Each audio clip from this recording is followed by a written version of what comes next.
board so that all of this can be captured and disseminated back after this as well. So we do have some discussion points too, but it can be more of an open-ended discussion as well.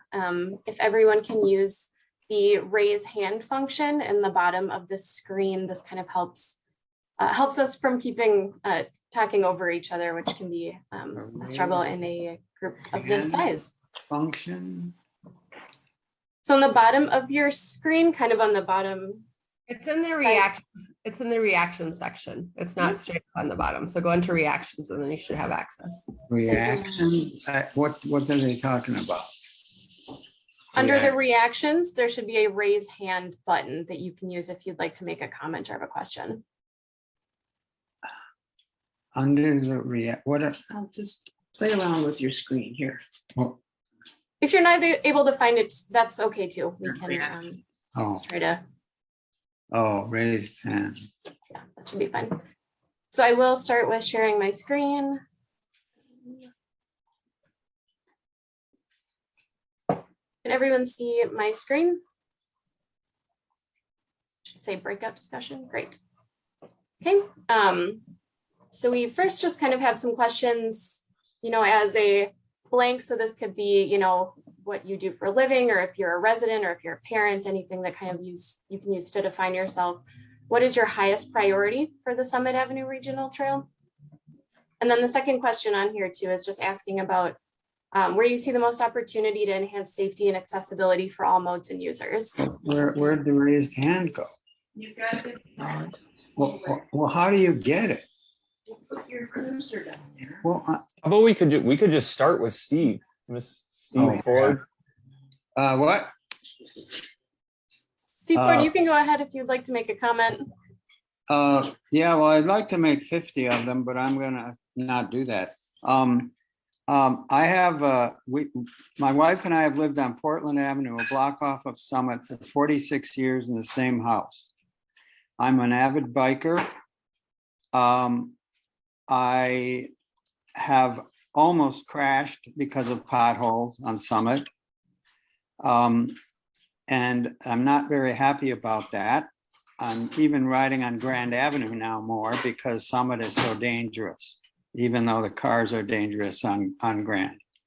So I have concerns about the cost of this. I have concerns about why we're even doing it. What's the, I guess through all of listening for the past hour, I don't quite understand what's the payback here. This is a huge project. I might die before it gets done. And I don't understand what's wrong with Summit now, but for the potholes. Yeah, so part of the process now, we're just going through the master planning, which is sort of setting a vision for the entire corridor. The reason that the project is looking at Summit Avenue is because of the traffic volumes that exist here currently. And so this is vehicular, bicycle, and pedestrian. And sort of as bike infrastructure has evolved over time, it's become clear that roadways with traffic volumes like this are much safer with different kinds of bicycle facilities. So ones where they're separated from the roadway. And so just sort of with that information that the city has, we're looking at a master plan that incorporates some of those more safe options for bikers, which also make it safer for drivers and for pedestrians. As for funding, the project isn't funded now. We're just going through the master plan portion of it. And so that more information on that will be available as we go into kind of more specific design and construction. So They're gonna pay it before. you're saying then that the biking is the reason this is happening, literally? I mean, I'm a biker and I'm happy with Summit as long as it's repaved. I don't get it. I think the reason why the city is considering changing the bike facility is because although it does feel safe for some people, there are a lot of people that it doesn't feel safe for. And as Katie mentioned, that's because of the traffic volumes that are on there now. So while some people are confident enough to bike, given the current bike lanes. Even if the potholes were fixed, there are a lot of people, perhaps young kids or families, that do not feel comfortable, and that's something that the city wants to prioritize, is creating safer spaces to bike. Hi, this is Rachel Coyle. Can you guys hear me? Yep. Yes. Okay, I just, maybe I'll play the role of trying to keep it on track and see if we can get some more questions answered if we're maybe not going to do the discussion questions. It looks like there's quite a few hands raised, so not sure how we want to, I don't think we're gonna be able to address every issue and make everyone happy in this short amount of time, so. Yeah, Dan Marshall, you're up next at the top of my screen. I'll just kind of go in order as I see people. I got my question. Yeah, hi, how you doing? Hi, thanks. So my family, my wife, my daughter, and I, we own Mischief Toy Store on Grand Avenue. We live in the Midway. I bike on Summit Avenue every single day, all year long. It is deadly. My sons also bike on Summit Avenue to get to St. Paul College or to get to work. They also work at our store. I want a safe way for people to get across St. Paul without having to fight a raceway of traffic, which is what Summit Avenue currently is. That doesn't even get to winter biking, in which, because of the cars parked all along Summit, it's absolutely impossible. I think this plan is beautiful. It beautifies Summit Avenue. It makes it the destination parkway that it should be, so that people can enjoy the architecture without worrying about getting killed. And I know people who have gotten killed, and I know who people who have gotten seriously hurt on Summit Avenue. And this carnage, which is what it is, it needs to stop. And I salute the city for putting this separated bike trail system together. I prefer the one that's two-directional on the north side of the street, and I can't wait to ride on it. And I can't wait to tell my 9-year-old daughter that, hey, yeah, you can bike all the way from our house in the Midway to our store on Grand Avenue without me worrying about you getting killed. That's where I'm at, and I'm going to fight like hell to make sure this happens. Thank you very much. Yeah, thank you for sharing, Dan. I'm going to move next to Maya.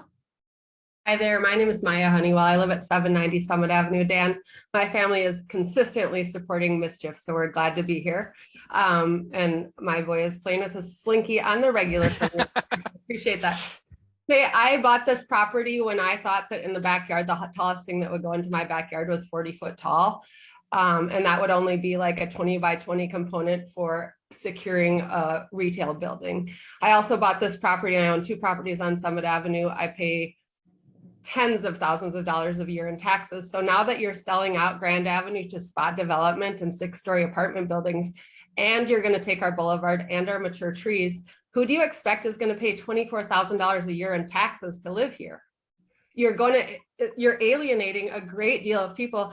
These are expensive houses to own and operate. We love it. We're glad that people enjoy the architecture, but if you're stripping everything around us, no one's going to be left to pay the taxes. And I'll tell you, as a realtor, I'm moving people to Woodbury and Mendota Heights on the regular, because their taxes are 0.1% increase, and they've got a lot of great services. And right now in our city, we're diving into potholes.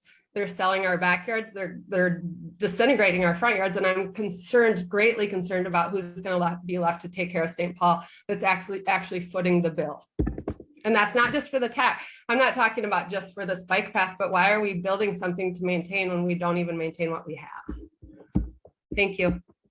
Thanks for sharing. Gabby, you're next on my screen. Hey there.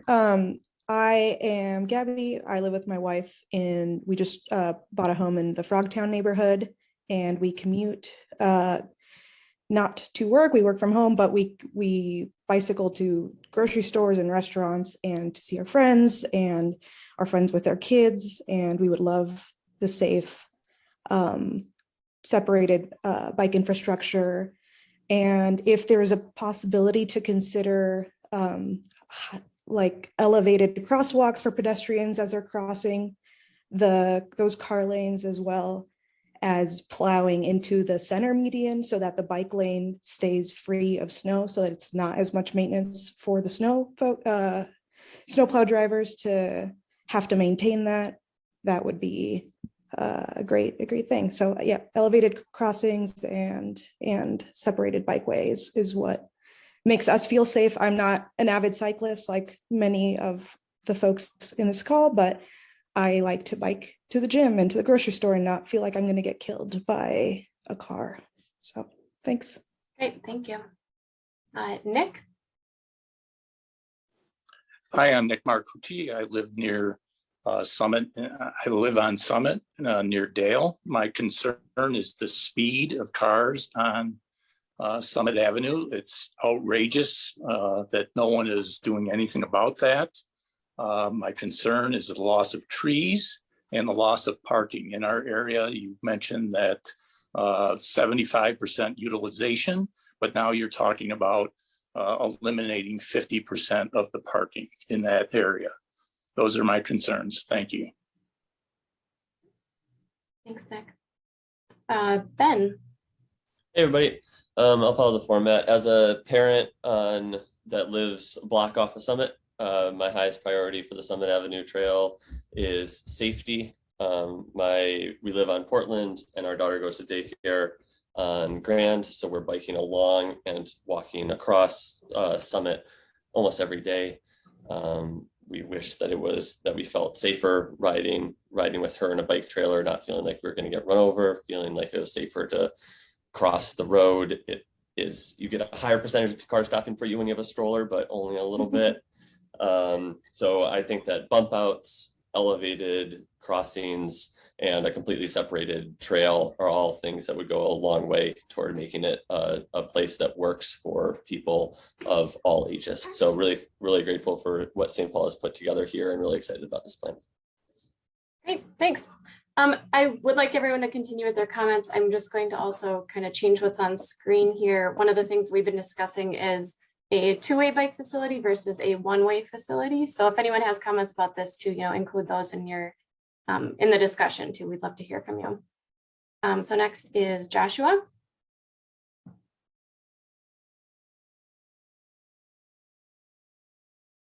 You are muted. Sorry, yep, just unmuting. So I'm a cyclist. I live on Summit. I'm a runner. I'm a walker. I've lived in England. I grew up in rural Vermont. I lived in a city in England in a more rural area. And Summit is one of the safest, most pleasant places I've been to bike, run, and walk. I think the issues that people have brought up about maintenance are stark compared to other areas in the world that I've lived. And really, the city needs to consider that, particularly with the tax base. I think those comments, everyone thinks people on Summit are made of ridiculous amounts of money. It's just not true. We're impacted by the same thing everybody else is, maybe to more or less degree, but it matters. I think one of the things that if this trail goes forward, people need to consider is, in my opinion, dual direction and multi-use pedestrian and cycle paths are unsafe. I've seen this. I'm a cyclist that's not going super slow. You don't want people like me in conjunction with kids. It's just not safe. And to that end, when I'm going up and down the river, the bike trails that are there, I don't use because they're not safe. So I'm in the roadway where there's effectively no bike path. So I think the multi-speed environment is not necessarily going to be safer in practice. And to that end, having lived in New York City, I've seen people get killed by bicyclists, pedestrians. So that leaves us with what the reason for the regional trail. Is it commuting, recreation, sport? We have to figure out what the intention of the path is going to be before deciding what it's going to be. And the only thing that I do think will certainly help walkers, runners, bikers is reducing the number of intersections. I think the number of turnarounds on Summit is unnecessary. They're super convenient sometimes, but I'd be happy to lose those, put some more green space in, and get rid of the conflicts between drivers and people that are trying to use it for pleasure or commuting. Thanks. Yeah, thank you. Lucy?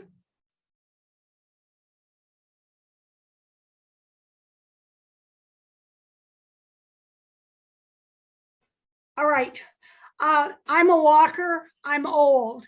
I love the bike or the path on Mississippi River Boulevard Trail. We were there this afternoon. My husband was almost killed by a biker. They're coming in from, we're going toward Fort Snelling. They're coming at our back. The path isn't. And so I love the idea that we're thinking about safety. I love the idea that you are thinking about the history of the avenue. I believe it should be used by all. I know you'll try to take care of the trees, but why in the world would you have more bike trails when they go in, they feed into this dangerous, unbelievable. Somebody is going to be killed on Mississippi River Boulevard. Trust me, you have an older population, they walk and they don't even hear. So that's my please think of the connections that you are making to put more bikers on Summit Avenue at a great expense. And for all of us who love it the way it is, it needs to be thought of as a whole, not just one segment between Kellogg Boulevard and the Mississippi River. Thank you. Thank you. That is a good point. This is meant to be a linking trail, so that is a big part of the importance of this. Francis. Yes, we can't lose sight of the fact that this is a historic district from one end to the other, and to change it radically with asymmetrical dual lane, two-way bikes on one side or whatever, it deviates from the plans that were developed well over 100 years ago. There must be a pot of money, or this wouldn't be pursued.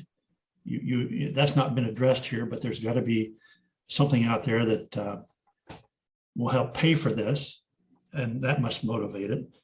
I think on the bike lanes, I would assume that there's a speed limit. I've heard 10 miles per hour. Would serious bikers be going at 10 miles per hour, or are they going to be on the street itself, which now has no bike lanes? Maybe it's paved, but now you have no bike lanes on the main street and you have serious bikers. I don't see how that's going to work.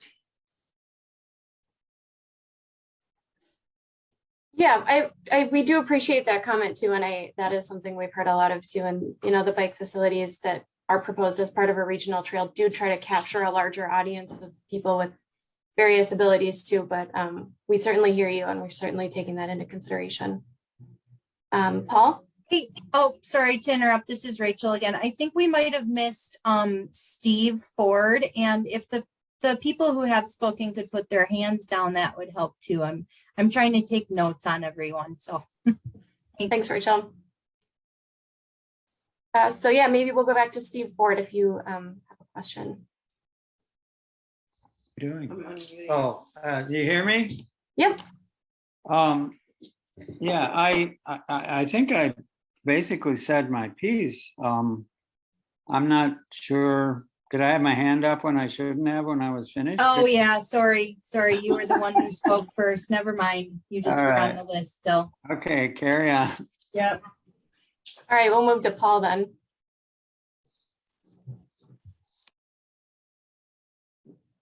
Can you hear me? Yep. Oh, I just wanted to address the basic point of my understanding is that the street is going to be rebuilt rather extensively down below the sewer line, and this gives us an opportunity to make things a little bit better. That be the case, then in which you've already showed and displayed of a variation of a parking protected bike lane, where the bike lane that's on most of Summit right now is between the parking space with a buffer and the motor vehicle movement space. So moving that space between the parked cars and the boulevard, or the parked cars and the sidewalk boulevard, either grade separated or in the street, improves also the safety, but becomes an easier space for maintenance crews and public works to be able to maintain in the winter. And the outcome at various times, that space will actually be in better shape than the surfaces for the cars because the weight of the bicycle is less. Anyway, if I'm correct about that, about the complete rebuilding of the street, that means we can rebuild the curb lines and everything. If you can verify that. Otherwise, thank you for this presentation. I'll unwave my hand. Great, thanks, Paul. Yeah, so a section of, so I'm sorry, I'm getting an error report. Summit from Lexington to Victoria is planned for reconstruction next year. And so kind of depending the feedback we get on this master plan and if a recommendation is made, that will incorporate what we're putting forth here into that plan. And of course, you know, some kind of temporary allowances might need to be made just depending on the status of the master plan. But yeah, a reconstruction is planned mostly to address some of the utility and the roadway concerns that have been brought up through the meeting. So Meg, you're up next.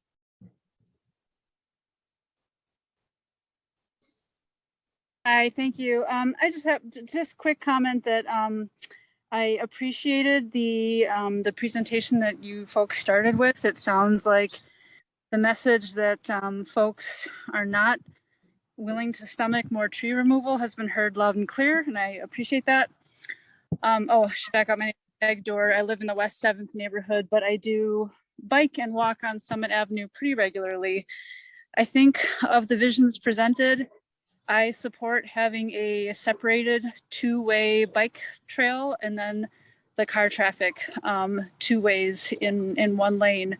Another commenter brought up a problem with the excessive speed, and I completely agree. We could do a lot simply by enforcing the speed limit there. I think something happens with car drivers when you get in like a separated 1 lane, even though you're driving in a city boulevard where the speed limit's 25, suddenly you're like by yourself in that lane. People are going 40, 50 miles an hour. So if we could disrupt that pattern, that would help a lot. But yeah, by and large, my main values here are safety, preserving trees, and green space. Thank you. Great. Thanks, Meg. Catherine.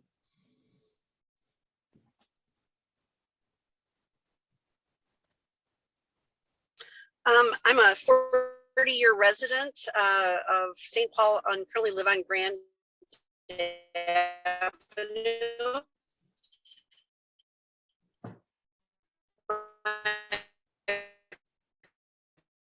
I'm having a little trouble hearing you. I don't know if anyone else is able to. Yeah, I can't hear Catherine. Okay.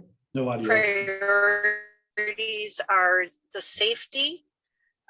We've already addressed greens.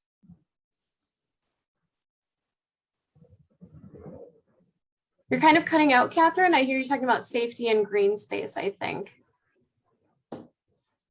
Space, Catherine, but I'm also going to address parking, gap accessibility. And then accessible parking. Yes, gap accessibility as an important concern.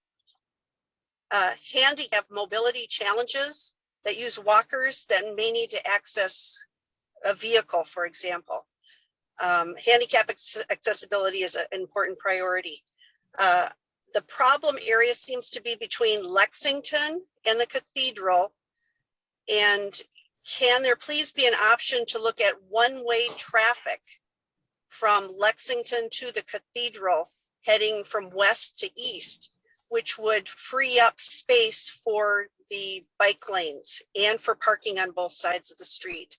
This was done about 20 years ago when they reduced from 2 lanes of traffic going each direction on Summit to 1 lane of traffic. And that could be an option that could be looked at by the city. Great, thank you, Catherine. Michael? And we have about 1 minute left in the breakout rooms. I just don't want you to get cut off. Sure, me, Michael. Hi, everybody. Michael McCormick. I'm very much with Dan and Ben. I've lived within a block or two of Summit for 30 years with my family. My kids went to 4 schools within a block on Summit or a couple blocks off of Summit. I'm an avid cyclist. I do a work commute to downtown Minneapolis and try to do everything I can by bike. And I would just say Summit is one of the showcase boulevards of St. Paul, has to be made safe for movement of all ages and abilities of people. I have adult kids in the neighborhood and now grandkids in the neighborhood. They can't travel on Summit or indeed on most of our roads by bike. If you're not in a car, you're not safe on our roads. prioritizing cars at the expense of others just is a tragedy. Putting a strip of paint on the pavement keeps